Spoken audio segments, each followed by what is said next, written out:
Hello students, मैं संजय प्रकाश और आज हम class 11th chapter number 1 sets के अंदर एक्सरसाइज 1.2 करेंगे। ठीक है, इससे पहले हमने एक्सरसाइज 1.1 क्लियर कर ली है। उसके बाद हमने वहां पर सीखा कि सेट्स क्या होता है, सेट की डेफिनेशन क्या होती है। तो दोबारा से याद दिला दूं, सेट की डेफिनेशन क्या होती है। It is a well-defined collection of objects। ठीक है, या फिर नंबर्स भी हो सकते हैं, कोई भी चीज हो सकती है, एनीथिंग, किसी भी नंबर का, किसी भी ऑब्जेक्ट्स का। ठीक है, वेल डिफाइंड कलेक्शन सेट कहलाता है। जैसे कि अब मान लो कि क्या है आपके पास, मैंने आपसे बोला कि सर क्या आप मुझे बता सकते हैं कि इवन नेचुरल नंबर कौन से हैं। हाँ, बता सकते हैं, आप सभी बता सकते हो। इवन नेचुरल नंबर 2 से स्टार्ट होंगे, 2, 4, 6 ऐसे करके आगे तक चलते जाएंगे। यही सेम क्वेश्चन मैं दूसरे इंसान से पूछूंगा, वो भी मुझे यही बताएगा। ठीक है, बताएगा। तो इससे एक बात और पता चलती है क्या, कि सेट की डिफाइन हम ये भी कह सकते हैं, it does not change from one person to another person. ठीक है, ये क्या होता है कि एक पर्सन से अनदर पर्सन पर जाने पर चेंज नहीं होता। जो मैं सवाल पूछ रहा हूं, अगर उसका आंसर मुझे 2 से, 3 से या 4 से, मतलब किन्हीं से भी सेम मिल रहा है, तो इसका मतलब क्या है, वो एक सेट है। ठीक है, इसको बहुत अच्छे से हमने फर्स्ट जब एक्सरसाइज 1.1 करिए वहां पर कराए। तो उससे पहले आप क्या करें, अगर किसी ने 1.1 नहीं करी है तो पहले वो वीडियोस देख ले और उसके बाद यहां पर आए। ठीक है, अब इसको स्टार्ट करते हैं। मैंने आपको वहां पर एक चीज और बताई थी कि टाइप्स, कितने टाइप्स होते हैं सेट के। ठीक है, तो मैंने वहां पर अभी 3 डिस्कस किए थे। कौन कौन से, जरा एक बार ध्यान करना। एक तो एम्प्टी सेट था, ठीक है, सिर्फ डिस्कस किए थे, अभी बताया भी नहीं था कि ये है क्या। एक एम्प्टी सेट, सेकंड फाइनाइट और इनफाइनाइट, फाइनाइट और इनफाइनाइट। ठीक है, और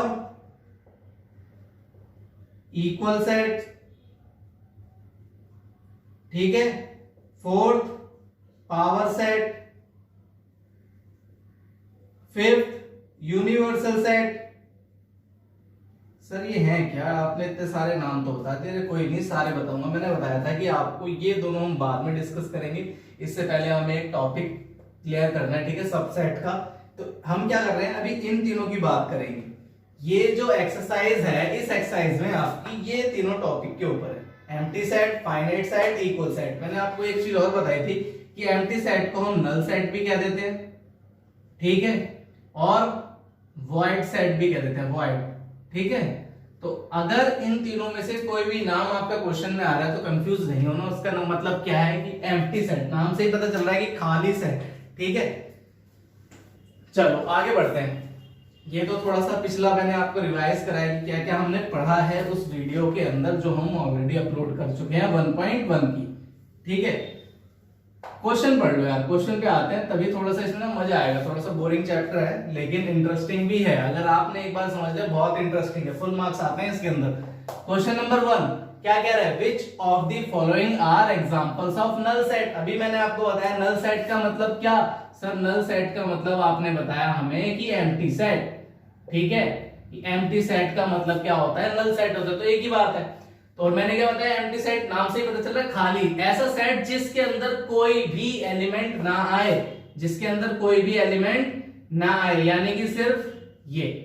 तो एम्प्टी सेट को ऐसे डिनोट करते हैं, सेट का सिर्फ साइन बनाते हैं, एलिमेंट नहीं लिखते। या फिर अगर मान लो किसी को सेट का साइन नहीं बनाना, वो क्या करेगा, ऐसे 0 बनाएगा, O बनाएगा और उसको ऐसे बीच से कट कर देगा।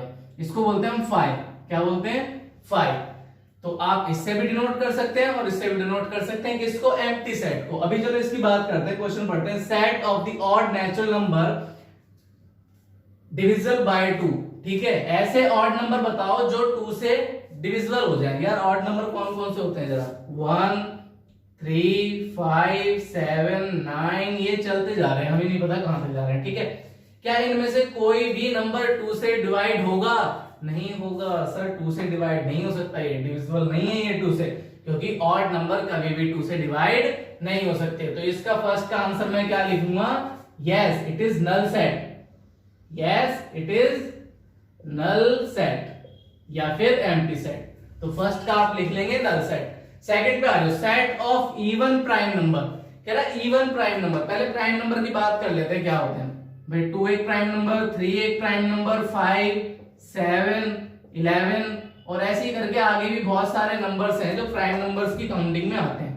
ठीक है, प्राइम नंबर्स आप जानते हो क्या होते हैं। प्राइम नंबर्स वो होते हैं जो सिर्फ अपने आप से ही डिवाइड हो। तो क्या इनमें कोई इवन नंबर दिखाई दे रहा है? हाँ सर दिखाई दे रहा है, 2 है। तो मैं इसको कैसे लिखूंगा, सेकंड पार्ट का अगर मैं आपसे सेट पूछूं तो सेट कैसे बताऊंगा, ऐसे बताऊंगा ना कि 2 आ रहा है उस सेट के अंदर। और मैंने अभी आपको बताया कि ऐसा सेट जो खाली होता है उसको नल सेट कहते हैं, यानी कि ये तो खाली नहीं है। तो इसका भी आंसर क्या आ गया, नो, इट इज या इट नॉट अ, मतलब सिंपल आप यस नो में आंसर दे सकते हो। फर्स्ट वाले का आंसर था यस, इसका आंसर क्या आ गया, नो, ये नल सेट नहीं है। ठीक है, थर्ड पार्ट पे आ जाओ। इसके बाद थर्ड पार्ट पढ़ लो जरा जल्दी से, क्या कह रहा है। थर्ड पार्ट में हमसे कह रहा है कि x such that x is a natural number। x कैसा नंबर है, 5 से छोटा। ठीक है, तो 5 से छोटे नंबर कुछ लिख लेते हैं हम यहाँ पे। 4 आएगा, 3 आएगा, ठीक है, 2, 1 और माइनस में भी काफी नंबर होंगे। ये किससे छोटे हैं, 5 से छोटे हैं। उसके बाद कह रहा है x ऐसा नंबर है जो 7 से बड़ा है। चलो 7 से बड़े लिख लेते हैं, 7 से बड़े। चलो ये रहा 7 से बड़े अगर नंबर लिखूंगा तो 8, 9, 10 और ये ऐसे करके चलते जा रहे हैं। क्या इन दोनों में कोई कॉमन नंबर आ रहा है? सर अभी भी समझ में नहीं आया, ये आप क्या बता रहे हो कॉमन नंबर, ये कैसे? अरे भाई ये देखो यहाँ लिखा हुआ है साफ साफ, x क्या है, x एक नेचुरल नंबर है। और कैसा नेचुरल नंबर है कि 5 से छोटा हो और 7 से बड़ा हो। ऐसा हो सकता है क्या, कोई नंबर 5 से छोटा हो और 7 से बड़ा हो? ऐसा हो सकता है? देखो 5 से छोटे कितने नंबर, ये नंबर, 7 से बड़े कितने नंबर, ये नंबर। कभी भी कॉमन नंबर हमें मिलेगा ही नहीं। क्यों नहीं मिलेगा, क्योंकि ऐसा कोई नंबर नहीं है। तो इसका आंसर क्या दोगे, yes it is null set. ठीक है, फोर्थ पार्ट पे आ जाओ, y such that y is a point common to any two parallel lines। ओहो, कह रहे हैं कि 2 पैरेलल लाइंस पर कुछ जो कॉमन पॉइंट है, ये 2 पैरेलल लाइंस है। कह रहा है इन 2 पैरेलल लाइन पर जो कॉमन पॉइंट है वो है y।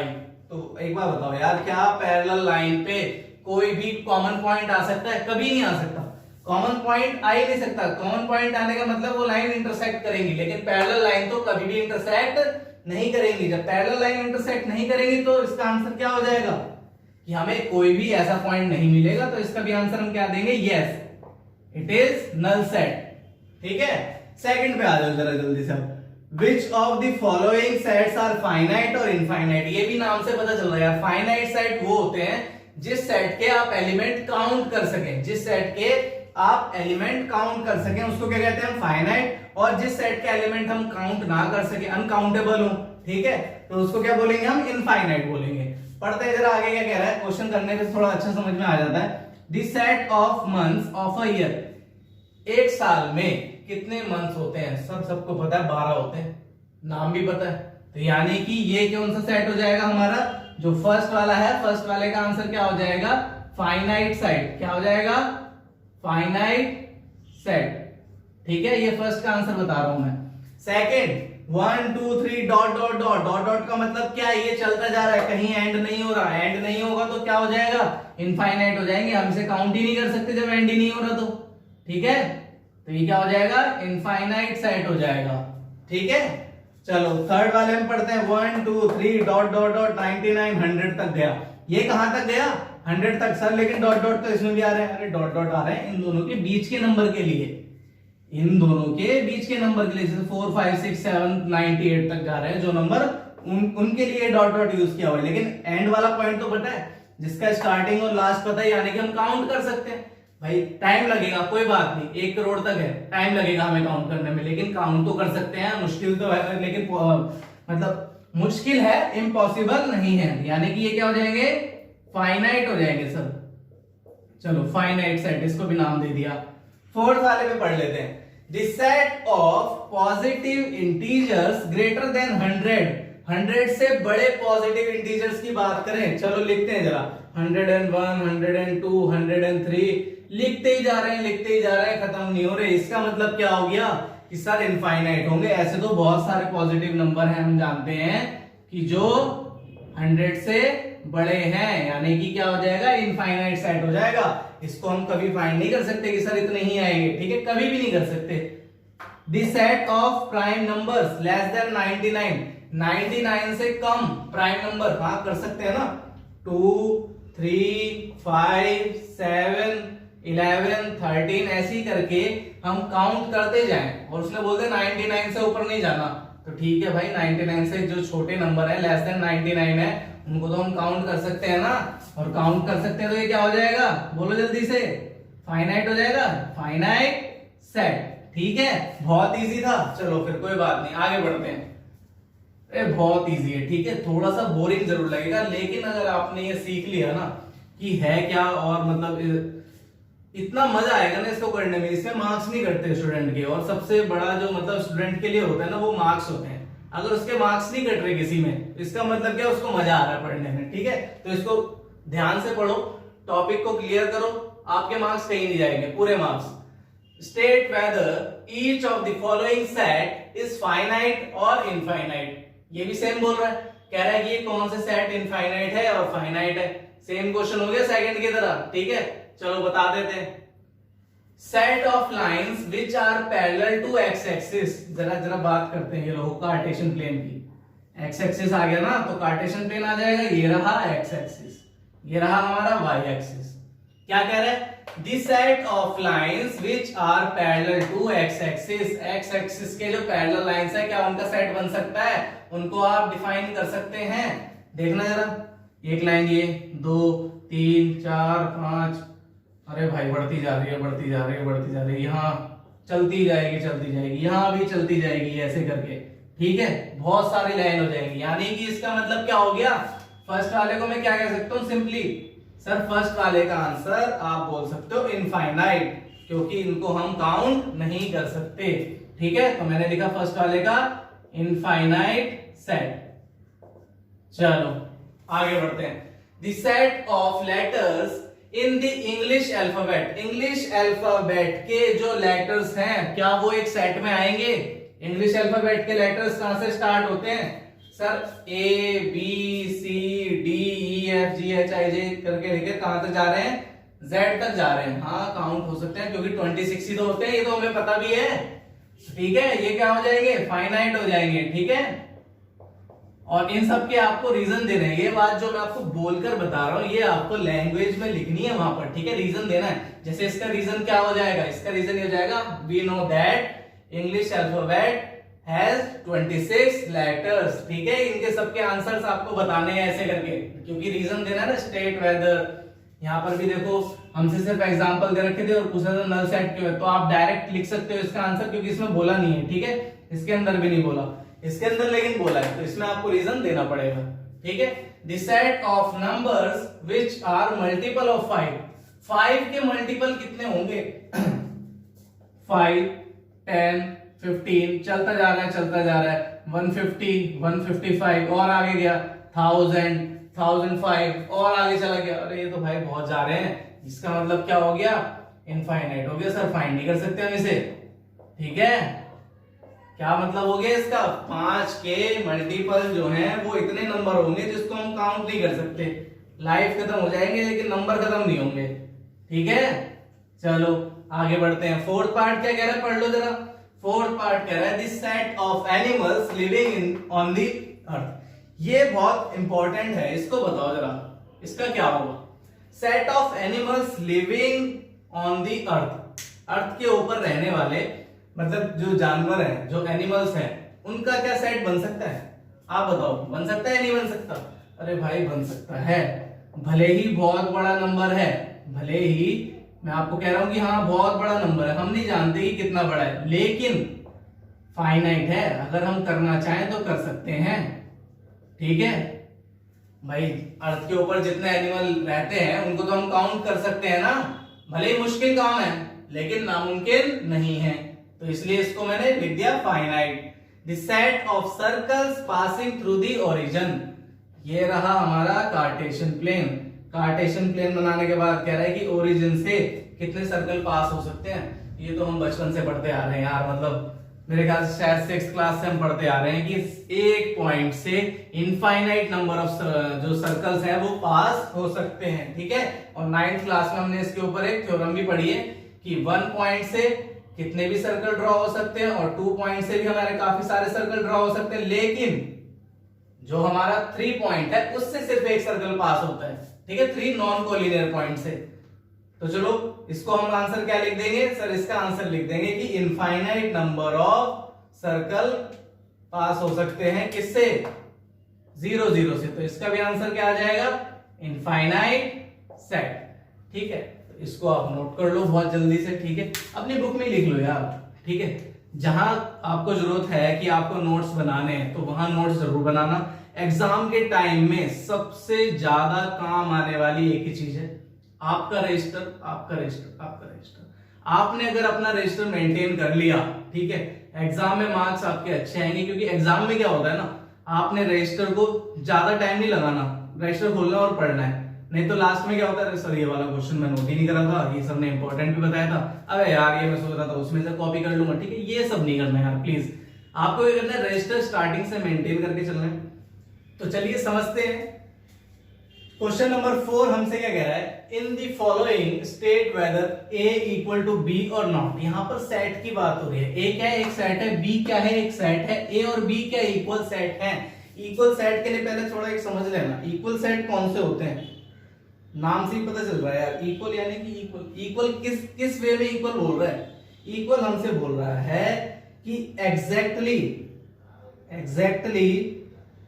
सेम एलिमेंट्स,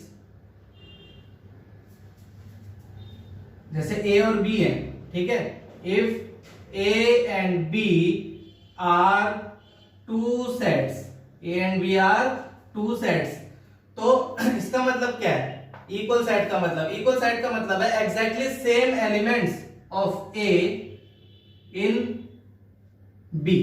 मतलब ए और बी में एग्जैक्टली, इस वर्ड को बार बार बोल रहा हूं, ध्यान रखना, यहां पर बच्चे गलती कर देते हैं बहुत से। एग्जैक्टली मतलब एग्जैक्ट होने चाहिए उतनी। जैसे कि अगर मैं एक एग्जांपल लूं, ए के अंदर एलिमेंट है 1 2 3 और बी के अंदर भी एलिमेंट है 1 2 3, तो तब ऐसे केस में A equal to B set कहेंगे कि A set equal to B set, ठीक है। अच्छा एक बात और, ऑर्डर मायने नहीं रखता, इक्वल सेट होने के लिए ऑर्डर मायने नहीं रखता। जैसे कि ये 1 2 3 ना होकर 3 2 1 होता है या 3 1 2 होता है, उससे कोई मतलब नहीं है, बस एलिमेंट होने चाहिए। 1 है, हाँ जी है, 2 है, 3 है, कुछ एक्स्ट्रा नहीं होना चाहिए। तो ये क्या कहलाएंगे, इक्वल सेट्स कहलाएंगे, ठीक है। क्वेश्चन करते हैं और अच्छे से समझते हैं, पढ़ लो जरा क्या कह रहा है क्वेश्चन हमसे, यही कह रहा है ना कि इक्वल कौन सा है और नहीं है, ये बताओ, ए और बी इक्वल है या नहीं है, बताओ। चलो ठीक है, एक बार बताना, ए के अंदर ए है, हाँ जी ए है, देखो ये रहा, यहां भी ए, ये रहा, ठीक है। अब ये एरो जो है ना कहीं एग्जाम में मत बना लेना, ठीक है, ये समझाने के लिए बता रहा हूं। बी है, हाँ जी बी भी है, सी वो भी है, डी वो भी है, यानी कि चारों एलिमेंट सेम है।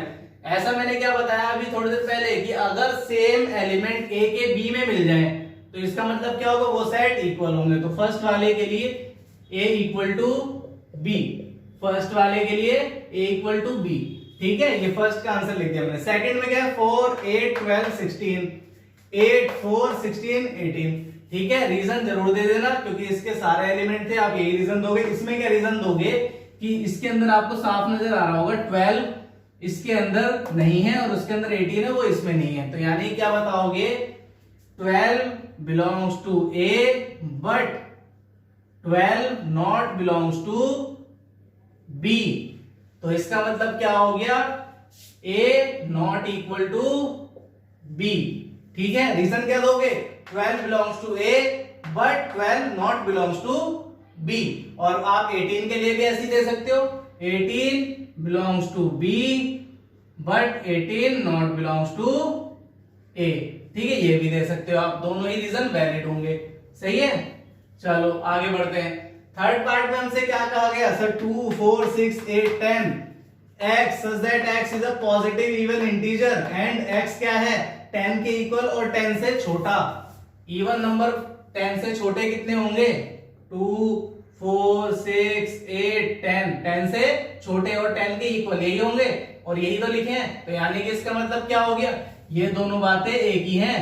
इसमें भी जो एलिमेंट होंगे b के जो एलिमेंट होंगे वो यही तो होंगे 2 4 6 8 10 यानी कि a इक्वल टू क्या आ गया b आ गया। बस एक चीज में कर रखी है इसमें आपकी सेट बिल्डर फॉर्म में दे रखा है और इसमें क्या दे रखा है रोस्टर फॉर्म में दे रखा है। ठीक है जिसको सेट बिल्डर और रोस्टर फॉर्म नहीं पता वो क्या करेगा वो इस चैप्टर की पिछली वीडियोस देख ले। ठीक है इस पे आते हैं फोर्थ पार्ट पे।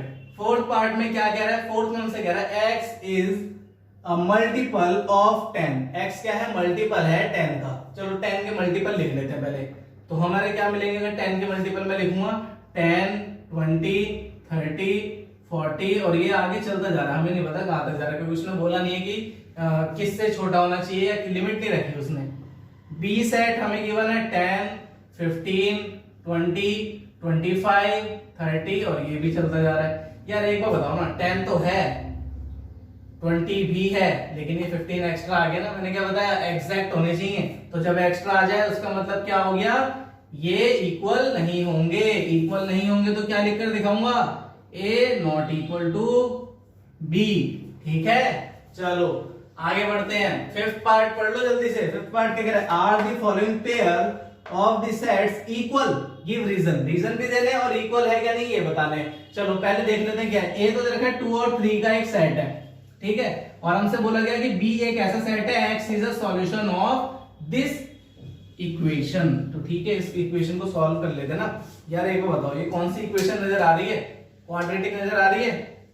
तो मिडिल टर्म स्प्लिट आप कर सकते हो इसका। मिडिल टर्म स्प्लिट करना 2x और 3x मिल रहे हैं x square plus 2x plus 3x। जब हम इसको मिडिल टर्म स्प्लिट करेंगे ये x कॉमन आ जाएगा कितना मिलेगा x प्लस 2। यहां से कितना कॉमन 3 कॉमन कितना मिलेगा x प्लस 2। ठीक है 12th क्लास में हूं मिडिल टर्म स्प्लिट अच्छे से आता होगा इसलिए थोड़ा सा तेज बता रहा हूं। ठीक है बाकी ऐसी कोई बात नहीं है ये आ गया। अब आप एक बार बताओ इसके फैक्टर क्या होंगे अगर मतलब यहां से मैं वैल्यू निकालूं x प्लस 2 इक्वल टू 0 और x minus 2 x plus 3 equal to 0। यहां से x की वैल्यू कितनी ये 2 उधर जाकर माइनस 2। यहां से x की वैल्यू कितनी ये 3 उधर जाकर माइनस 3। यानी कि जो b की वैल्यू है वो तो हमारी सर -2 और -3 आ रही है लेकिन a की वैल्यू क्या थी 2 और 3। तो ये क्या दोनों इक्वल है क्या बताओ आप बताओ क्या ये दोनों इक्वल है दिखने में नहीं इक्वल नहीं है।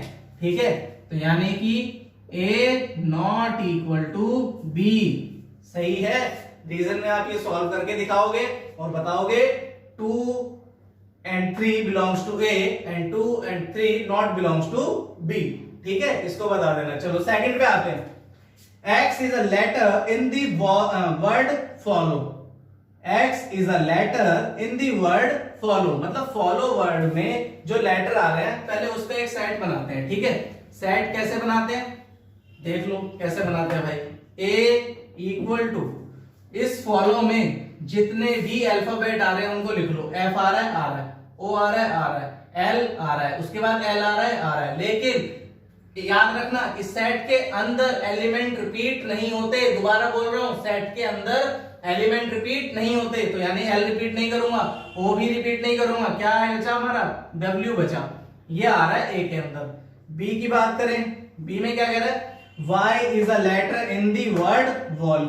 चलो वॉल्व के अंदर लिखते हैं w आ रहा है o आ रहा है l आ रहा है f आ रहा है। क्या ये दोनों इक्वल है हाँ सर इक्वल तो है क्योंकि देखो f f o o l l w w और मैं आपको पहले बता चुका हूं कि ऑर्डर मायने नहीं रखता। यानी कि इसके लिए क्या बता देंगे हम a इक्वल टू b होगा।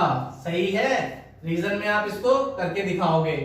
ठीक है चलो सिक्स पे आ जाते हैं। सिक्स पार्ट ये रहा क्वेश्चन नंबर 6 क्या कह रहा है from the sets given below select equal sets. Equal sets आपको सिलेक्ट करना है। इक्वल सेट्स के लिए कैसे सिलेक्ट करना है हमें कंपैरिजन करना है मतलब ए को चेक करना है कि ये किसके इक्वल है बी के सी के डी के ई के एफ जी एच सभी के साथ। ऐसे ही बी को सभी के साथ सी को सभी के साथ, ठीक है, समझ गए, समझ जाओगे। इधर देख लो सॉल्यूशन क्या करना है, ए के एलिमेंट कितने, 2 4 8 12, 2 4 8 12 बी के अंदर है, बी के अंदर नहीं है, ठीक है। इक्वल साइड बताने, नॉट इक्वल नहीं बताने, तो इक्वल ही लिखना।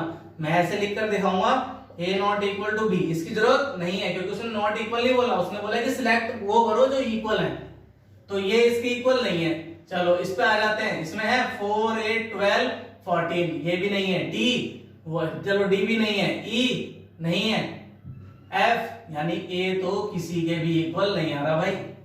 क्या ए हमारा बी के इक्वल आ रहा है, किसी के इक्वल नहीं आ रहा, तो ए को भूल जाओ, बी पे आओ। बी ए के इक्वल हो ही नहीं सकता जब ए बी के इक्वल नहीं है, तो ठीक है। अब आगे बढ़ते हैं, बी इसके इक्वल है, नहीं। क्या बी इसके इक्वल है, हाँ सर इसके इक्वल तो कुछ लग रहा है क्योंकि 1 है 2 है 3 है और 4 भी है, यानी कि एक पेयर मिल गया मुझे। फर्स्ट क्या मिला, बी इक्वल टू डी। आगे बढ़ते हैं, क्या बी इक्वल टू ई है, एफ है, जी है, एच है, नहीं, क्योंकि इसमें तो दो एलिमेंट है और यहाँ 4 थे, तो इसलिए हम आगे नहीं बढ़ेंगे, ठीक है। सी पे आते हैं, सी क्या है, 4 8 12 14, क्या सी ए के इक्वल है, हो ही नहीं सकता ना, ए तो किसी के इक्वल नहीं है, तो ए से आप कंपैरिजन मत करना। बी का हम कर चुके हैं पहले, तो बी के इक्वल भी नहीं है। अब देखते हैं, सी डी के इक्वल नहीं है, इन सब के भी इक्वल नहीं है क्योंकि इनमें दो एलिमेंट है। भाई देखो यार, थोड़ा सा तेज बता रहा हूं मुझे लग रहा है, लेकिन आप अगर थोड़ा सा ध्यान दोगे ना तो बड़ी जल्दी कर लोगे इसको आप। यहाँ एलिमेंट कितने हैं, 4 हैं सी में, इन चारों में कितने हैं, 2 हैं, तो इनके इक्वल तो हो ही नहीं सकता और इसके इक्वल भी नजर नहीं आ रहा, तो यानी कि सी किसी के इक्वल नहीं है। डी की बात करें, डी किसी के इक्वल है, हाँ सर डी बी के इक्वल है, तो चलो डी को बी के इक्वल लिखकर दिखा दो। एक ही बात है, आप पहले लिख चुके हो वैसे ही, ठीक है। चलो डी इनमें से किसी के इक्वल नहीं हुआ क्योंकि इनमें 4 एलिमेंट, मतलब इसमें 4 है और इसमें 2 एलिमेंट है। ई पे आते हैं, ई किसी के इक्वल है, -1 और 1, हाँ ई तो दिखाई दे रहा है जी, ई जी के इक्वल दिखाई दे रहा है। चलो थर्ड मिल गया मुझे, क्या मिला, ई सेट इक्वल टू है किसके, जी सेट के, ठीक है। एफ 0 ए किसी के इक्वल नहीं है, जी तो ई के ही है, तो जी को ई के इक्वल दोबारा आप बता सकते हो, इसमें कुछ गलत नहीं है, ठीक है। तो आपके ये मिल गए, ये जो 4 सेट मिले हैं ये आपस में इक्वल है, वैसे 4 नहीं है 2 ही है, बी और डी आपस में इक्वल है, ई और जी आपस में इक्वल है, ठीक है। इसको 4 ना समझे आप, 2 ही समझ कर चले। लिखने को लिख सकते हैं हम 4, लेकिन आंसर में हमारे पास 2 ही रहेंगे, ठीक है। इसको नोट कर लो, समझ लो, ठीक है। और इसके बाद हम 1.3 करेंगे अगली क्लास में। आज के लिए इतना ही। और एक बात और है यार, देखो अगर आपको वीडियो अच्छी लग रही है, वीडियो मतलब अच्छी लग रही है, समझ आ रही है, तो लाइक करो, कमेंट भी करो, अगर कोई भी प्रॉब्लम आ रही है उसके लिए भी कमेंट करो, ठीक है। और इसको शेयर भी कर दो अपने दोस्तों के साथ, थोड़ा उनको भी भला हो जाए, ठीक है। तो भलाई की सप्लाई चालू रखो और शेयर करते रहो, ठीक है। Thank you.